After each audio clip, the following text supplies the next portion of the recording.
Welcome in, ladies and gentlemen, to another edition of the Bengal Tiger Podcast. I'm Billy Embody, back at it with Shea Dixon. Shea, it is good to be back with you on the pod again. Tell everybody where you've been.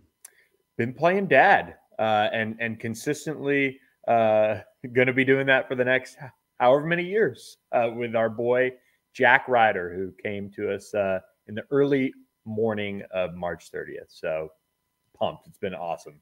Been great. Playing dad sounds like you were stepping in for somebody for a few weeks. Your wife had a child, your first child, and you have been a dad. You have been a dad for the past. Billy has been on his own maternity leave the past few weeks, giving Michelle some help and baby Jack the mentorship that he needs as a youngin'. Yes. The board is thrilled for us. It seems like as well. Had a few people ask where he'll be ranked in the class of 2020, whatever it is already. But we're just letting him take it one day at a time. Respect his decision on what sports he'll play and if he plays sports and all that. So it's been awesome though. It's a blast. So 10 out of 10 recommend. As y'all can see, Billy used to just sit around behind a white wall. Now he's got all that stuff. The NIL deals are rolling through for baby Jack already. We have just decided that I'm going to move to the complete opposite side of the house. So I'm in our dining room, and it is no longer decorated how Michelle had it decorated. I put my own spin on it. So there we are. Well, we're back. All right. We've got a recruiting pod. We'll do a little mix of portal, but also have recruiting stuff in this one. And we can't make people wait any longer, but we will for a second to mention that you should subscribe to the Bengal Tiger for just $1 for your first 2 months using code LSU1. That's LSU, the number 1, to get 2 months of the BengalTiger.com for just $1. So check out that deal. And for good reason. LSU has been working on the defensive tackle position since the portal opened. They do have one on board with Gio Paez from Wisconsin. We've known that since the transfer portal window opened, but they are still working that hot board of sorts for the defensive tackle position. And LSU just wrapped up a visit with another defensive tackle. We'll talk about him in just a minute. They did host Philip Bliddy from Indiana, who committed to Auburn. But now, Shea, their eyes are set on a Big Ten transfer who they've had on campus the last couple days as we're recording, and they're hoping that pays off for them with a commitment from Simeon Barrow. Yeah, this is one that when he hit the portal was immediately considered to be one of the most coveted guys out there. On our On3 rankings, he's the highest ranked uncommitted defensive tackle in the portal. So 4 years at Michigan State. He's a grad student. He'll have a year of eligibility remaining, or at least has a 1 year coming up of eligibility remaining. But big size, can play multiple spots on the D-line, has a ton of production already from Michigan State. They got him on campus Sunday, Billy. He's leaving. He told me around lunch on Tuesday. We are recording this at lunch on Tuesday. So that visit's wrapping up. So by the time you're listening to this, the good news might be that he's committed. The other news might be that he's not, and he's going to take visits. LSU was his first visit, though. He entered last week, Billy. And so far, there have been no other visits publicly set. I'll see what Barrow says afterwards. But I had heard teams that had been blowing him up even while on the LSU visit to say, hey, wait, at least visit us. Were programs like Miami, Southern Cal. And then, Billy, you had heard Oklahoma was kind of in the mix there as well. FSU had been mentioned, but you had said Oklahoma. I had heard Miami, Southern Cal. So you get kind of the drift here, right? That a lot of big name schools are hitting him up to say, hey, don't shut it down yet. Come visit us.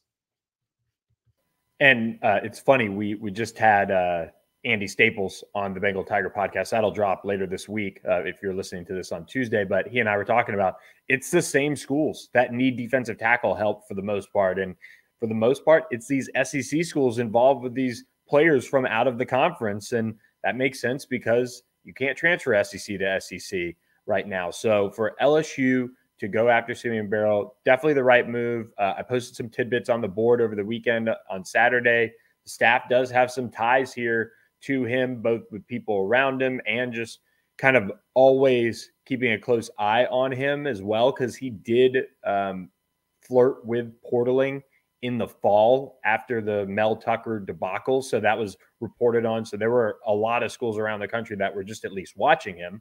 And so LSU and the staff that, Bo Davis, Blake Baker, you keep an eye on guys like that wherever you're at. And we'll talk about best available players in a moment. But yeah, this would be a kind of a slam dunk type of addition for LSU if they can get him on board. 18.5 tackles for loss, 10.5 sacks over his time at Michigan State, which involved 34 career games with 30 starts, all Big Ten honorable mention. When you look at bringing in defensive tackles, and this is a part of the reason why they brought in Gio Paez, you need depth. You need guys to rotate. They're big, big humans. And even the offensive line, you're starting to see just a little bit of rotation from teams so that these guys can keep up with the wear and tear of these fast-paced offenses. And it's no different for defensive tackles. You've got to have depth, and you've got to have different guys that can play their role. Simeon Barrow would be an instant starter type of addition for LSU. Yeah, this and a guy we'll talk about here in a second, and Dominic Williams out of TCU, Billy, would be considered, as you've noted on the board, 1A, 1B. If you had like a wish list, right, of like these guys are considered the top guys available, I'm with you that last year your interior rotation didn't have much of one, and thank goodness they signed Jordan Jefferson, because even at 4 guys with Guillory, Jefferson, and then you were starting Wingo and starting Mason Smith, those guys were still carrying tons of snaps. So you only returned 2 scholarship D tackles, Jalen Lee and Guillory. Guillory is the only one who's ever started. He's got 3 starts under his belt. He had a good spring. But where do you continue to build? I mean, we saw them move Kimo Makaniole from O-line to D-line. We saw them put a preferred walk-on in Preston Hickey with the 2 deep. So we knew when Brian Kelly came out and said, hey, the spring portal window is opening, and I don't see a position we need to focus on other than defensive tackle, were his words. I think you could just say more than defensive tackle. And so far, the only offers out have been to defensive tackles. We'll see if they do, touch on any other positions. They are now under the 85-man limit. The roster publicly shows 82 scholarship players. Most recently, Joe Cryer, who was a signee for them in 2024. This past cycle, signed in December, went through spring ball. They let him out of his LOI, and he's going to be entering the portal, so he will head elsewhere. Best of luck to Joe. Great kid. We enjoyed covering him. Nasty O-lineman. But we'll see where he lands. Puts LSU at 82 again publicly on the roster. I've heard they want to be down to that 79-80 range, which allows them to both, Billy, add players, but then even if you're under the 85, it's then benefiting you for the next offseason where you have more shuffling and have to balance more scholarships and need wiggle room. So that was kind of their goal. So with a week left of the portal being open, I would not be surprised if Joe Cryer isn't the last name we hear enter. Yeah, there's got to be a little bit of shuffling there to allow them to add some of those best available types, but they're still hammering away on defensive tackles. We'll keep an eye on CJ West from Kent State, another one of the top guys who's in the portal. Dominic Williams would be, I think, kind of a slam dunk as well in the same light as Simeon Barrow. Dominic Williams is a guy that has really impressed me. He was heavy, overweight as a senior, and kind of TCU just kind of hung around. Their defensive line coach when he signed with the Horned Frogs was Chidera Uzodiribe, who left for Georgia right after they signed him at TCU, and they had been recruiting him when that staff was at SMU. They were kind of just hanging around with, I think Cal, and they saw the vision. He dropped his weight, and he was an instant starter for the Frogs and really became a force in the middle of that defense that is undergoing some changes there in Fort Worth. But Dominic's been the brightest spot, you could argue, over the last 2 years for TCU's defense. He's looking for a fresh start, and LSU's swinging big there. Again, you look at defensive tackles, a lot of the same schools are involved. A lot of them have seen some coaching changes over the last couple of years as well. And so LSU is going to hope that they can get one of those 2 guys on board at the very least. And we'll see. There's still 8 more days in the portal, 7 more days. Terrence Brooks, the starter for Texas, just entered at corner. So I don't know. Maybe Corey Raymond can dial him up and see if they can get a visit set up. Yeah, we've sort of jumped a little bit all over here from our rundown of what we said we were going to talk about to immediately getting into D-tackle talk, but I think that's just what the people want to hear right out of the gate. So we will know something here, at least on Simeon Barrow Jr. out of Michigan State's plans to either maybe commit to LSU or take more visits and then see where things go. As Billy mentioned, Dominic Williams comes in Friday to Sunday. He's got a number of visits, a couple that he's already been on. That'll be 3 before he even hits LSU's campus. LSU currently the final scheduled official visit, but won't be surprised if he adds more because, again, he's just a guy who has played 2 years, started in every game, has a lot of eligibility left, and is a really good player. So that those two are 2 to watch. Kent State CJ West, who had been reportedly set to visit this week, but had not locked in a date. I've been told by sources that it won't be this week. They pushed it back. Could it be next week? We'll see if he locks in a date. He was at Wisconsin on Monday. He'll be at Indiana on Friday, Miami next Monday. Miami, another school in the search for DTs, as so many schools are. But I think right now we pay most attention to Barrow, Dominic Williams, and then what other guys hit the portal in the next 7 days, because we've talked about it a lot on the site, Billy, that we hear there will be at least one name, if not 2, that could hit the portal on the D-line that LSU would instantly be involved with. If that does happen, that gives you another body. I think they come away with probably 3 DTs in the spring window. Yeah, that would be the goal. Be very ideal for LSU to address the position that way. And then that also takes a lot of pressure off of a Dominic McKinley to be that dude right away. Demarion Johnson did play in the spring game, which is kind of funny. I didn't really realize he enrolled early. I think he told us no at one point, but I was rewatching the spring game at about 3:30, 4 o'clock in the morning one of the days, and there he was out there in the middle of a tough situation with how thin the defensive line is. But they're working to address that position. Bo Davis is kind of in the same boat that Corey Raymond is in terms of having to rebuild that room. The good thing for Bo Davis is they did sign 2 elite defensive linemen in Gabriel Relaford and Dominic McKinley this past cycle. But you do want to maybe address this position where you can take some of the heat, so to speak, off of those type of guys, allow them to maybe work their way into the rotation and lean on some guys that have done it for a while. And I've talked about it on the board, but part of the reason why I like Jordan Jefferson so much is because when he came in, he had power conference experience. He played against good competition and was a multi-year contributor. That's hard to do. And so when you have guys that have at least shown that, you can lean on them a little bit more and maybe just stack a group of players that can all help each other, because with these big guys, sometimes a backup solid rotational piece at 100% is better than having to have your starter out there for 85% of the snaps. Yeah, when our Wingo admittedly playing at 70% last year when Jordan Jefferson's his backup, and as you said, is 100%. So exactly. The more guys you have, the better. We'll see how this unfolds. But right now, those are the main portal targets, DT-wise, that have hit. We'll see which others hit. And if they make any moves at corner, do they grab a best available? At another position, do they grab a best available? But again, 3 open scholarships right now. We expect that number to dip by at least 1 more, if not more. And then we'll see where they go with this D-tackle route and how many available scholarships that gives them to hit that 85-man limit from there. So 7 more days and then an eventful stretch after that. Because remember, guys, and girls, women, everyone who's listening, you just have to enter the portal by the 30th. You can stretch it out as long as you want. So guys could still be out there at D-tackle beyond the next 7 days and just be uncommitted. So this could play out for a bit here. Yeah, and another position that LSU is looking to address is probably that cornerback spot. Shea, where would you go on some of these?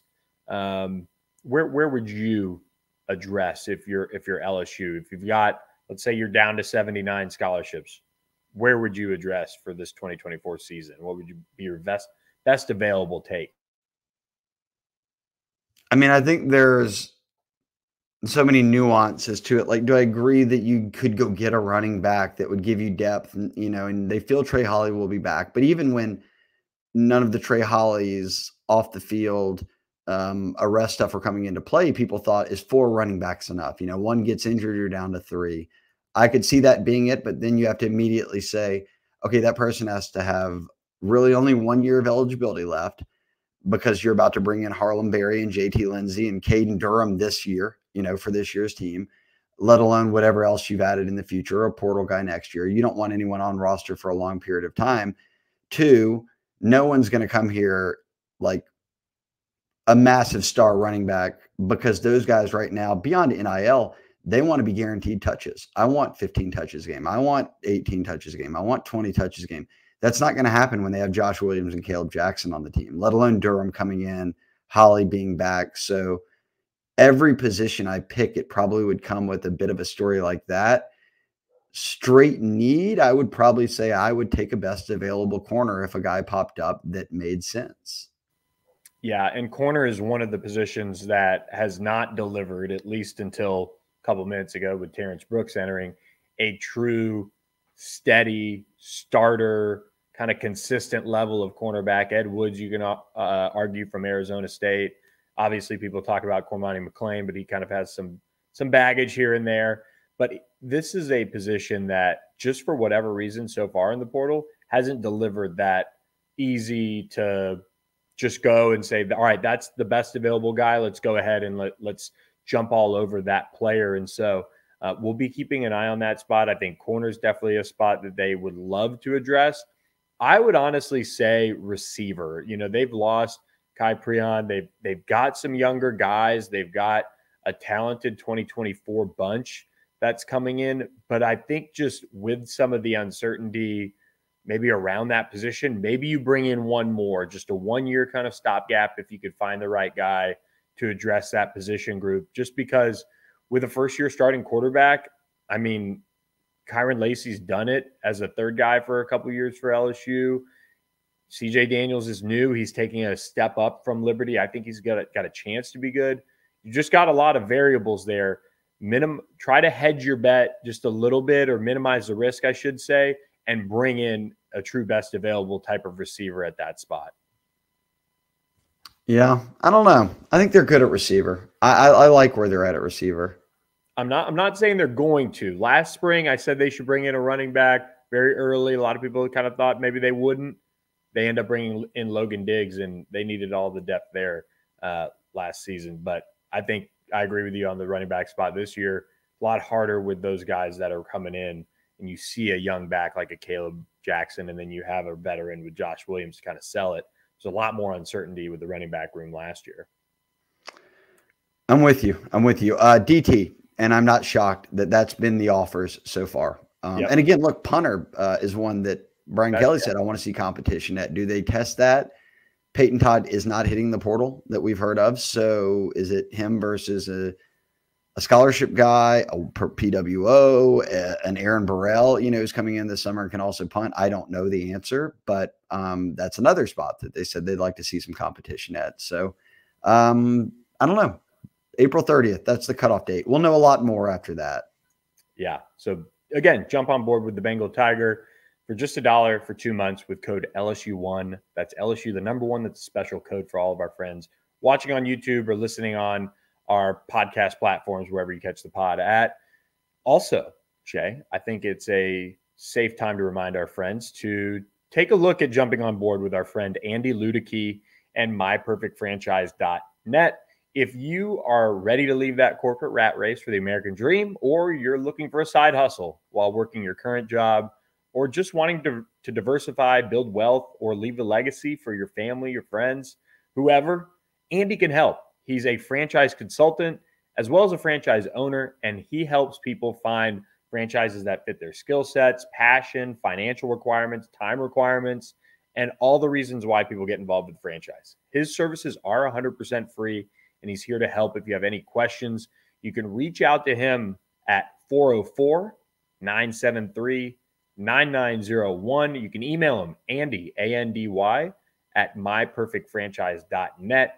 he'll get you all hooked up. He's always talking with us and our On3 team about different franchise opportunities and what's the hot trend right now, what's trending away, what hasn't been as successful for other people, or what is just overall business-wise not, gaining as much traction as maybe it once was. He'll guide you in that right direction. He's been doing it for so long now, and that's why he's a trusted partner with us at On3 and thebengaltiger.com. So reach out to Andy Ludicky at Andy, A-N-D-Y, at myperfectfranchise.net for more information. All right, Shay, back to the high school ranks we go. LSU battling for that number one recruiting class. Since we last talked, the spring game, we've seen a commitment. JT Lindsey as well happened while I was away for a little bit. This has been a really fun time to be obviously following recruiting, but we are seeing those wins kind of shift as the month gets closer to May, when really official visits start heating up. And then that really sprint of June comes our way. When I look at the class overall, I think LSU obviously has a really nice base here. They've addressed a lot of needs. They've got a ton of star power committed right now. But the part of the class that intrigues me the most with what will happen is, quite frankly, right now, the wide receiver room. Because you have DeCorian Moore. You have an in-state guy in Teron Francis committed, but you're also recruiting Khalid Lockett. You're recruiting Jamie French. You've got a lot of other irons in the fire of guys that have stepped foot on campus over the course of the spring. And of course, there's always the Louisiana guy that they could eval this summer like they did last year and offer and go in on. I think for me, Khalid Lockett, though, is probably the biggest mover right now in terms of LSU interest after he got on campus for that spring game visit to Baton Rouge. Yeah, I wanted to ask first and foremost, what was your reaction to the Lindsey news? Because to set the stage, forever we talked about Harlan Berry and James Simon as the two guys they were going after. We had mentioned JT Lindsey out of Alexandria a number of times on the podcast when the On3 rankings team went from him being ranked nowhere to back in February ranking him not only in the On300, but the number 11 running back in the country. He stayed put there in the most recent rankings. He ran a 10.7 the other weekend up in Scotlandville. LSU's got him at 6 foot. You see on there 5'11", 185. They've got him at 6 foot, over 190 right now. I've seen him in person. He's not a small kid. But thoughts on that move of, hey, we're not going to wait around, and on Simon, who's taking 8+ unofficial visits before official visits, we're jumping on a Louisiana kid that we feel good about right now. And an offer led to a commitment, Billy, in the span of about 2 days. Yeah, I really like the take, first and foremost. I mean, that is a guy who's earned it on the field. He's backed it up with good measurables and good times away from it as well. So he checks all the boxes of what you look for with a running back, and getting him on board was absolutely the right move for Frank Wilson and the staff. And I think two things could be true at once. JT Lindsey deserved an LSU offer. He would deserve to be pushed for, and they did that. They got him. He's a really good pickup. A lot to be excited about with him. We've got him as a borderline, a guy who could go up in theory in the rankings into the top 100 with another strong season. But at worst, I mean, he's sitting there squarely in the On300 at 158 overall, number 11 running back for On3. This is a guy who's highly thought of. And so he deserved to be pushed for, and he's a really, really good take, and a guy LSU fans should be excited about, especially when you pair him with a Harlan Berry, the number 1 running back in the country. And there's also what we'll talk about too a little bit more, where James Simon kind of, taking his time. He's no stranger to the recruiting process, and now is kind of wrapped up his run of unofficial visits. His dad spoke with On3 and said they're unsure if they're going to take officials at this point. They're going to talk, kind of reset and talk about it as a family, from what he said, at least. That's kind of disappointing that LSU hasn't been able to get James Simon on board. There are a lot of ties there with the staff to James Simon. But at the end of the day, you have two of the best running backs in the country committed. So it's a good thing that they're able to do that still. But, James Simon for a long time was billed as somebody that, how could you not see him at LSU with all the ties and all the times he's been on campus? So And look, maybe he ends up at LSU, but totally. it's clear they weren't going to play the waiting game, as you said, when you've got the number 11 running back in the country ready to get on board and you feel good about him as a player. And they shouldn't have waited. That was the right move. So much. I mean, look at the battle that they ended up having to go through because they waited for like a Gabe Relaford just to try and like see what they were missing a little bit. A lot of changes on the defensive side of the ball and personnel and staffing and things like that. But it's okay to go ahead and see the production, see the tracks, see the measurables, and go in on JT Lindsey this early in a sense and pull him in. I mean, it was absolutely the right move. They didn't wait around. They trusted it, and kudos to them for doing that. Sometimes with Louisiana guys, like you kind of allude to on the board, don't overthink it. There are a lot of guys that are going to, merge, and they're going to end up panning out. So don't wait. Just, if you feel good enough about it, don't overthink it. Pull the trigger, and it paid off with that JT Lindsey commitment. I'm in complete agreement. I thought it was a great take for him. They're kind of jockeying with Ohio State right now, back and forth of who's the number one recruiting class in the country. I think we'll continue to see that play out for into the, beyond the spring, summer months of those two teams being at the top. But great spot for LSU to be in. To go back to what you were originally saying, to get Underwood and Harlem Berry on campus, two of your 5 stars, top-rated guys, number one at their position, quarterback and running back, on campus again is always huge. To do it when guys like Khalil Lockett are around, the number 2 receiver in the country, are even bigger, because let's be real, that's what they were. The hope of selling DeCorian Moore, the number 1 receiver in the country, on not just committing to LSU in the beginning, but staying part of the class, was you're coming in not just as the top receiver, but with the number 1 quarterback, with the number 1 running back. And it came as a shock when DeCorian Moore committed to LSU. Really the timing of it, because so many people considered him, hey, look, guys, this is a Texas lock. He's got a lot of UT people around him. Goes to Duncanville, they'll be good. They're getting Colin Simmons. They'll just keep this rolling. And a few days later, after Colin Simmons and Durham both commit, Durham to LSU, DeCorian commits to LSU, and he's stuck with them. Now, he has made visits to Texas since then. That one will go all the way to signing day. But it's no different then, right, to sell another Texas receiver and the number 2 receiver, Khalil Lockett, on the same thing.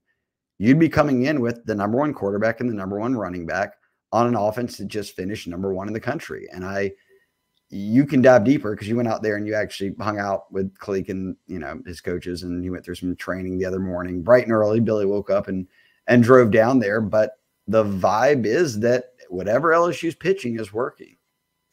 Yeah, it is. And with Khalil Lockett, you're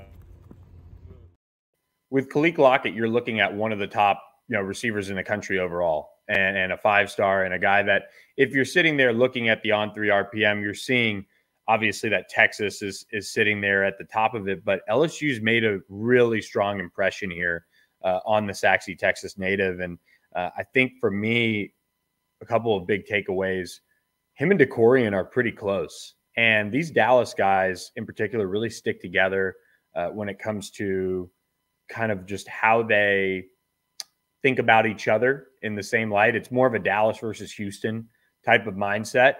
And so when you have a guy as highly touted as Khalil, just up, 75 or however you want to get down to Duncanville, when you have those type of guys that are that close and tight, and it kind of makes sense with how much they've been around each other, both at LSU and Texas, really, or in terms of being recruited by the same schools, you would hope that they built kind of a rapport that, hey, we can do this together. We don't have to be going elsewhere. And that's kind of the idea that LSU's pitched him on. And I think it's really taken well by Khalil. And so I've got them firmly in the mix. And at this point, if he had to make a decision today, I kind of lean that Khalil would end up at LSU.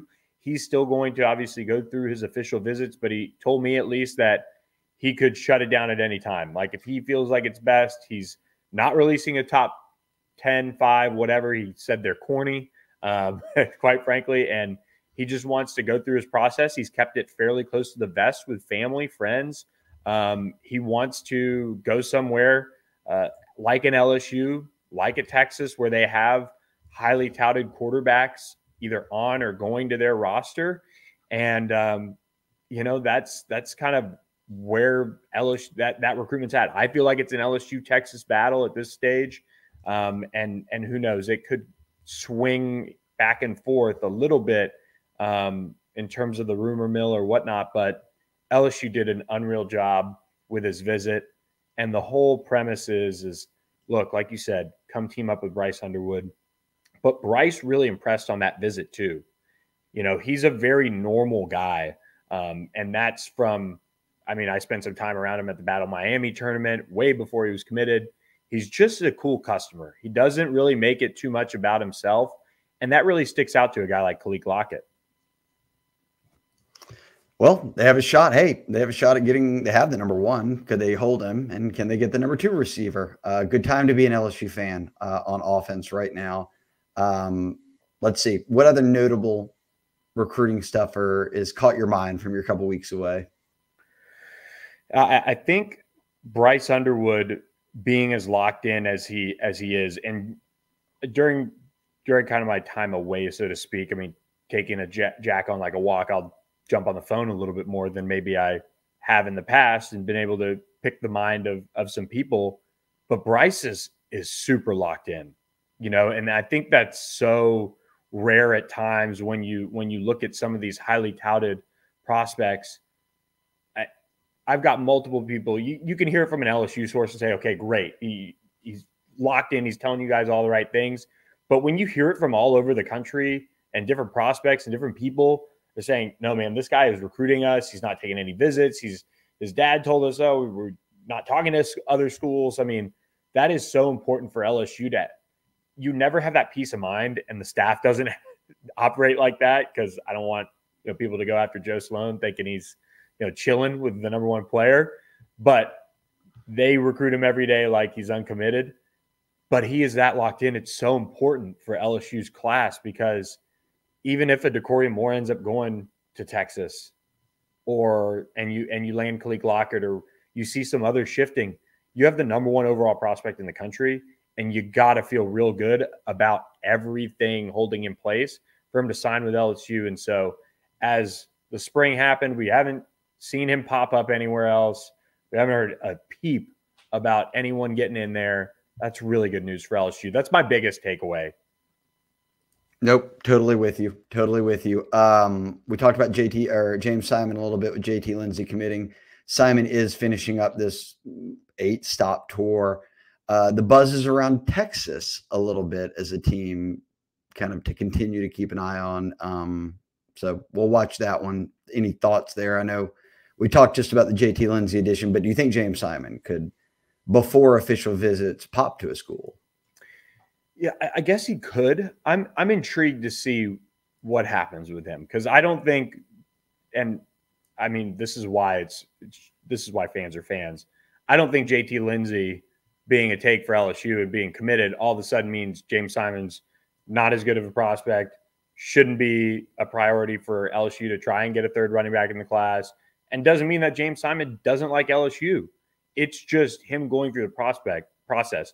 This is a coach's kid who's been pretty vocal about how and exactly like how he wants to go through his process, and he stuck to it. Very few prospects just release their entire visit schedule and say, hey, here's where I'm going over the next month and a half. It's laid out there. Not many guys do that. And so I've got a lot of respect for James and how he's going about the process. It's probably taken a little longer than maybe it should, considering how many visits he's taken to all of these schools. He's been to Texas multiple times, like not just this year. He's kind of been a constant, and he's been to Notre Dame. I could see them maybe making a move and finding a way to land him. But, at this point, you just keep recruiting him. LSU's got a need to sign 3 running backs, I think, in my opinion, just kind of with some of the uncertainty. And the class of 2025 is that good in Louisiana. Just try to keep all 3 of them home and see how the chips fall. So I can see him ending up at Texas, LSU, Notre Dame, maybe somewhere else. But he's going through his process. Those are 2 schools I'd circle as well. one thing we can wrap up with this, Billy, that we've been asked a lot about, and we've talked about it. I've given my 2 cents that when will the D-line commits from high school start rolling in? And Bo Davis, obviously, that's a major splash hire from them coming from Texas. He had spent a long time at Alabama and Texas as a D-line coach, and now comes back to where he played football, got his coaching career started at LSU. And one thing's held true. It's just like with Jamar Cain when he was at OU and came to LSU. When you're at Texas and you come to LSU and now you've got to start recruiting kids who are signing within 9 months in the early signing period, 10 months, you're going to pick up with guys you had already been recruiting. So we've seen a lot of Texas kids who he was already on. That's who he's kind of after. We've seen a lot of kids visit. I said, I think in the next month, if not 2, and then that pours into all of June camp being complete. So right now we're in the beginning of an eval period. June is summer camps, but also smashed in between that, kids will be making unofficial and official visits. So give it a month, I say 2 max, and they'll have at least 2 or if not more D linemen committed. I think he used the spring in these first few months to say, all right, I want to go into the eval season knowing here's my guys that I'm going after. Yeah, I completely agree with you. And look, Bo's kind of a silent assassin. I mean, he is not, he's just old school. And so he's kind of, the LSU D-line board is not a state secret. I mean, we've got pretty much all the official visitors on the BengalTiger.com as far as who they're going to bring in. There are a couple that with these big guys are usually a little quieter. And, Brandon Brown, for example, the Texas commit that Bo hosted over the course of the spring game, that's a big, big target for him. And we kind of assume that. But Brandon kind of keeps things close to the vest. But we thought at some point he would pop up on LSU's campus, and he did. I think he's somebody that you can squarely circle, for LSU as far as them pushing for. And Bo Davis was a huge reason why he committed to Texas. He was the reason. I don't even think he had met Sark or talked to Sark before he committed to Texas.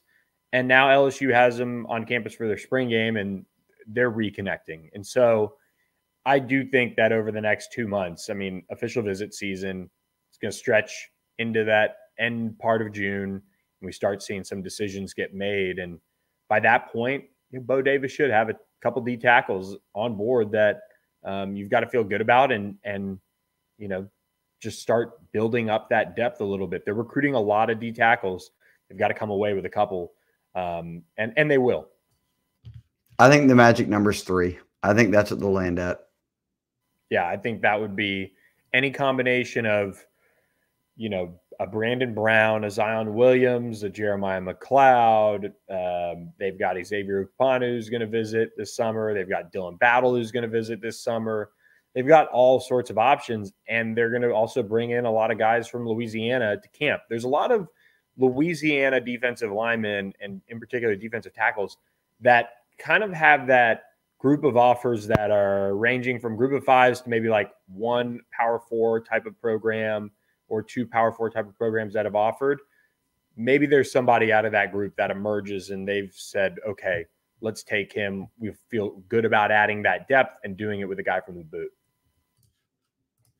Nope, I hear you. Again, I think best available if they have the spots.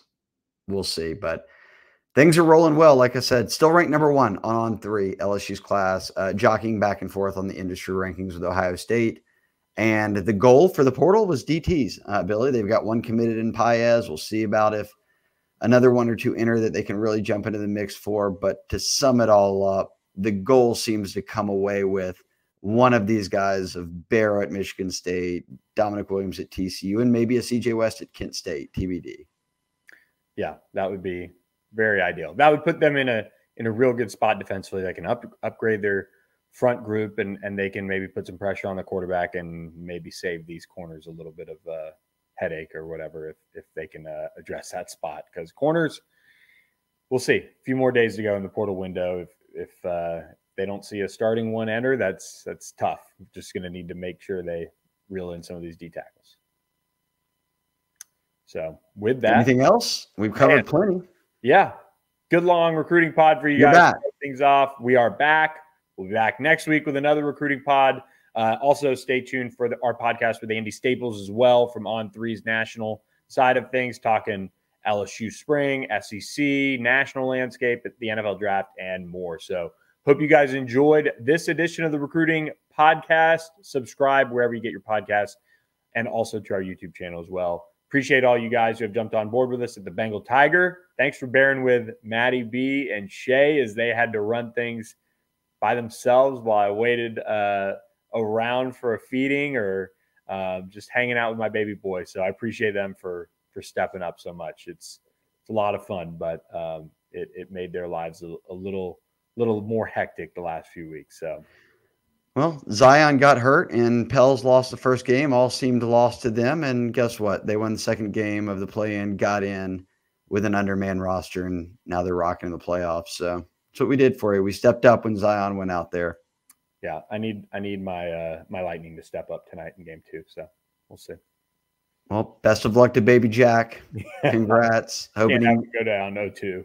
He saw a national championship in LSU women's gymnastics, the first in program history. Maybe he can get himself a Lightning World Cup here or a Stanley Cup here soon. Yeah, exactly. Thanks so much for listening, guys. We'll catch you guys next time with another edition of the Bengal Tiger Recruiting Podcast.